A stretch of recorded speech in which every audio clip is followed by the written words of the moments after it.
భారత కార్మిక చట్టాల్లో ఒక కీలకమైన చట్టం గురించి ఈరోజు మనం మాట్లాడుకుందాం. అదే పారిశ్రామిక వివాదాల చట్టం 1947. ఇది యజమానులకి, ఉద్యోగులకి మధ్య సంబంధాలని ఎలా నియంత్రిస్తుందో చూద్దాం. దీనిలోని ముఖ్యమైన అంశాలని ఒక్కొక్కటిగా విడమర్చి అసలివి ఎందుకు ఇంత ముఖ్యమో అర్థం చేసుకుందాం రండి. సరే, ఈ చట్టాన్ని పూర్తిగా అర్థం చేసుకోవాలంటే మనం కొన్ని ముఖ్యమైన విషయాలు తెలుసుకోవాలి. ముందుగా, ఈ చట్టం అసలెందుకొచ్చింది, దాని ఉద్దేశ్యమేంటి, ఆ తర్వాత పరిశ్రమ అంటే ఏంటి, పారిశ్రామిక వివాదం అంటే ఏంటో చూద్దాం. అలాగే ఈ చట్టంలో చాలా ముఖ్యమైన వ్యక్తి కార్మికుడు అంటే ఎవరు, చివరిగా ఈ చట్టాన్ని అమలు చేసే బాధ్యత ఎవరిది, అంటే ప్రభుత్వం పాత్ర ఏంటో కూడా తెలుసుకుందాం. ప్రతి చట్టం ఒక సమస్యను పరిష్కరించడానికే వస్తుంది కదా. మరి ఈ పారిశ్రామిక వివాదాల చట్టం ఏ సమస్యను పరిష్కరించాలని వచ్చింది? సింపుల్గా చెప్పాలంటే దీని ముఖ్య ఉద్దేశ్యం ఒక్కటే: పనిచేసే చోట, అంటే ఫ్యాక్టరీలు, ఆఫీసుల్లో శాంతి, సామరస్యం ఉండేలా చూడటం. ఈ లక్ష్యాల్ని మనం కేవలం పుస్తకాల్లోని పదాలుగా చూడకూడదు. ఇవన్నీ ఆచరణలో పెట్టే సాధనాలు. అంటే చట్టవిరుద్ధమైన సమ్మెలు, లాకౌట్లు జరగకుండా ఆపడం, యజమానులకి కార్మికులకి మధ్య మంచి సంబంధాలు పెంచడం, అన్నిటికంటే ముఖ్యంగా ఏదైనా గొడవ వస్తే ఇద్దరికీ న్యాయం జరిగేలా ఒక సిస్టమ్ని ఏర్పాటు చేయడం. అదీ అసలు విషయం. సరే, ఇప్పుడొక చాలా ప్రాథమికమైన ప్రశ్న: ఈ చట్టం అసలు ఎక్కడ వర్తిస్తుంది? ప్రతి చోటా వర్తిస్తుందా? లేదు. ఆ ప్రశ్నకు సమాధానం పరిశ్రమ అనే ఒక్క పదంలో దాగి ఉంది. ఈ పదం ఈ చట్టానికి పునాది రాయలాంటిది. సో, పరిశ్రమ అంటే ఏంటో తెలుసుకోవడం చాలా ముఖ్యం. చూడటానికి ఈ నిర్వచనం చాలా పెద్దగా, కాస్త కన్ఫ్యూజింగ్గా అనిపిస్తుంది కదో. అందుకే గతంలో దీనిమీద చాలా గొడవలు జరిగాయి. కానీ అప్పుడే సుప్రీంకోర్టు ఒక చరిత్రాత్మక తీర్పుతో ముందుకొచ్చింది. ఆ తీర్పుతో మొత్తం గందరగోళానికి తెరపడింది. ఒక సింపుల్ 3 భాగాల టెస్ట్ని పరిచయం చేసింది. గుర్తుపెట్టుకోండి, ఇది పరీక్షల కోణంలో చాలా చాలా ముఖ్యమైన విషయం. అదే ఈ ట్రిపుల్ టెస్ట్.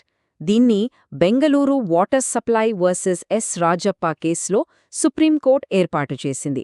చూడండి, ఈ 3 ప్రశ్నలకు అవును అని సమాధానం వస్తే ఆ సంస్థ పరిశ్రమ కిందికి వస్తుంది. ఇంతకు ముందున్న కన్ఫ్యూజన్ అంతా పోయి ఒక స్పష్టమైన గైడ్లైన్ వచ్చింది. కోర్టులు ఇప్పటికీ ఒక సంస్థ పరిశ్రమ అవునా కాదా అని తేల్చడానికి ఈ టెస్ట్నే వాడుతున్నాయి. ఈ కోర్టు అసలు విషయాన్ని చాలా స్పష్టంగా చెప్తుంది. ఇక్కడ అసలు సూత్రమేంటంటే, ఒక సంస్థ యొక్క ప్రధానమైన పని ఏంటి అనే దాన్మీదే దృష్టి పెట్టాలి. అంతేకాని దాని సైడ్ యాక్టివిటీస్ మీద కాదు. ఉదాహరణకి, ఒక హాస్పిటల్లో చిన్న క్యాంటీన్ ఉండొచ్చు, కానీ దాని ప్రధానమైన పని వైద్య సేవలు అందించటం. సో, మొత్తం హాస్పిటల్ని ఒకే యూనిట్గా చూడాలి. సరే, మరి ఈ ట్రిపుల్ టెస్ట్ నిజ జీవితంలో ఎలా పనిచేస్తుంది? ఈ టేబుల్ చూస్తే మనకొక ఐడియా వస్తుంది. ఉదాహరణకు ఒక హాస్పిటల్ తీసుకోండి. అది ఒక సిస్టమాటిక్ యాక్టివిటీనా? అవును. యజమాని, ఉద్యోగి సహకారముందా? ఉంది. మానవ అవసరాలను తీరుస్తోందా? అవును. ఆరోగ్యం అందిస్తోంది. సో, అది ఒక పరిశ్రమ. కానీ అదే ఒక పూర్తిగా ధార్మిక సంస్థను తీసుకుంటే అది డబ్బు కోసం నడపట్లేదు కాబట్టి సాధారణంగా పరిశ్రమ కిందకు రాదు. ఇలా ప్రతి సంస్థని ఈ టెస్ట్తో చెక్ చేయొచ్చు. ఓకే, పరిశ్రమ అంటే ఏంటో మనకొక క్లారిటీ వచ్చింది. ఇప్పుడు నెక్స్ట్ స్టెప్: ఒక పరిశ్రమలో చట్ట ప్రకారం పారిశ్రామిక వివాదం అంటే ఏంటి? ఏ గొడవనైనా అలా పిలవొచ్చా? లేదు, ప్రతి చిన్న గొడవని పారిశ్రామిక వివాదం అనలేం. చట్టం ప్రకారం ఒక వివాదానికి ఆ పేరు రావాలంటే కొన్ని కండిషన్స్ ఉండాలి. ముఖ్యంగా అది యజమానులకు, కార్మికులకు మధ్య ఉండాలి. ఇంకా అది ఉపాధికి సంబంధించినదై ఉండాలి. అంటే జీతం, పనిగంటలు, ఉద్యోగం నుంచి తీసేయడం లాంటివి. అన్నిటికన్నా ముఖ్యమైన పాయింట్ ఏంటంటే, అది ఒక వ్యక్తిగత సమస్య కాకూడదు, ఒక సామూహిక వివాదమై ఉండాలి. అంటే చాలామంది కార్మికుల ప్రయోజనాలకు సంబంధించినదై ఉండాలి. సరే, పరిశ్రమ అంటే ఏంటో చూసాం, వివాదమంటే ఏంటో చూసాం. ఇప్పుడు ఈ కథలో హీరో అంటే కార్మికుడు గురించి మాట్లాడుకుందాం. అసలు చట్టం ప్రకారం కార్మికుడంటే ఎవరు? చూడండి, చట్టం ఇక్కడ చాలా స్పష్టంగా చెప్తోంది. ఒక వ్యక్తి కార్మికుడా కాదా అనేది వాళ్ల జాబ్ టైటిల్ బట్టి నిర్ణయించరు. మేనేజర్, సూపర్వైజర్ అనే పేర్లతో సంబంధం లేదు. వాళ్లు చేసే పని స్వభావమేంటి, వాళ్ల ప్రాథమిక విధులేంటి అన్నదే ముఖ్యం. అంటే ఒక వ్యక్తి ఎక్కువగా మేనేజీరియల్ లేదా అడ్మినిస్ట్రేటివ్ పనిచేస్తుంటే వాళ్లు కార్మికుల కిందుకు రారు. వాళ్ల జీతం ఒక నిర్దిష్ట పరిమితి దాటినా రారు. So it's all about the nature of work, not the designation. అయితే ఇక్కడ ఒక డౌట్ రావచ్చు. మరి టీచర్లు, గవర్నమెంట్ ఉద్యోగులు, ఇంట్లో పనిచేసేవాళ్ల సంగతేంటి? వాళ్ళు కూడా కార్మికులేనా?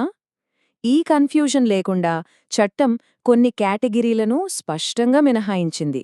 అవేంటో చూద్దాం. చూడండి, టీచర్లని కార్మికులుగా పరిగణించరు. ఎందుకంటే వాళ్ల పనిని ఒక గొప్ప వృత్తిగా చూస్తారు. కానీ చట్టం నిర్వచించినట్టు అది మాన్యువల్, క్లెరికల్ లేదా టెక్నికల్ వర్క్ కాదు. అలాగే ప్రభుత్వ సేవకులు, వాళ్లు దేశ సార్వభౌమత్వానికి సంబంధించిన పనులు చేస్తున్నప్పుడు కార్మికుల కిందకు రారు. ఇక ఇంట్లో పనిచేసేవాళ్ల విషయానికొస్తే ఇల్లు అనేది పరిశ్రమ కాదు కాబట్టి వాళ్లు కూడా ఈ చట్టం పరిధిలోకి రారు.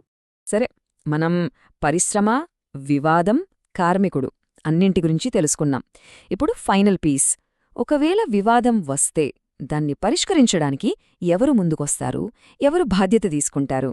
ఇక్కడే సంబంధిత ప్రభుత్వం లేదా అప్రోప్రియేట్ గవర్నమెంట్ రంగంలోకి వస్తుంది. ఈ బాధ్యతని 2 ప్రభుత్వాల మధ్య విభజించారు: కేంద్ర ప్రభుత్వం మరియు రాష్ట్ర ప్రభుత్వం. చాలా సింపుల్. దేశవ్యాప్తంగా ఉండే రైల్వేలు, పెద్ద పోర్ట్లు, బ్యాంకులు ఇలాంటి కీలకమైన పరిశ్రమలన్నీ కేంద్ర ప్రభుత్వం పరిధిలోకి వస్తాయి. మిగతా పరిశ్రమలన్నీ ఆయా రాష్ట్ర ప్రభుత్వాల పరిధిలోకి వస్తాయి. అంటే వివాదం ఏ పరిశ్రమలో జరిగిందో దాన్ని బట్టి ఏ ప్రభుత్వం జోక్యం చేసుకోవాలో నిర్ణయిస్తారు. సరే, ఒక్కసారి మనం నేర్చుకున్న కీలకమైన విషయాలని క్విక్గా రివైజ్ చేద్దాం. ఎగ్జామ్స్కి చాలా ఇంపార్టెంట్. ఫస్ట్, ఈ చట్టం ముఖ్య ఉద్దేశ్యం ఇండస్ట్రియల్ పీస్. సెకండ్, పరిశ్రమని ఎలా గుర్తుపట్టాలి? బెంగళూరు వాటర్ సప్లై కేసు చెప్పిన ట్రిపుల్ టెస్ట్తో. థర్డ్, కార్మికుడు అంటే ఎవరు? వాళ్ల హోదా కాదు, వాళ్లు చేసే పనులే ముఖ్యం. ఫైనల్గా, పారిశ్రామిక వివాదమనేది వ్యక్తిగతం కాదు, సామూహికం. ఈ 4 పాయింట్లు ఖచ్చితంగా గుర్తుపెట్టుకోవాలి. అయితే ఇదంతా మనల్ని ఒక పెద్ద ప్రశ్న దగ్గర ఆపుతుంది. ఈ చట్టం వచ్చి దాదాపు 80 ఏళ్లవుతోంది. అప్పటి ఫ్యాక్టరీల కోసం, అప్పటి ఉద్యోగాల కోసం రాసిన పరిశ్రమ, కార్మికుడు అనే నిర్వచనాలు ఈరోజు జొమాటో డెలివరీ పార్ట్నర్కి, ఊబర్ డ్రైవర్కి, వర్క్ ఫ్రం హోమ్ చేసే సాఫ్ట్వేర్ ఇంజనీర్కి వర్తిస్తాయా? ఈ ఆటోమేషన్, గిగ్ ఎకానమీ యుగంలో ఈ పాత నిర్వచనాల్ని మార్చాల్సిన అవసరముందా? ఆలోచించాల్సిన విషయం.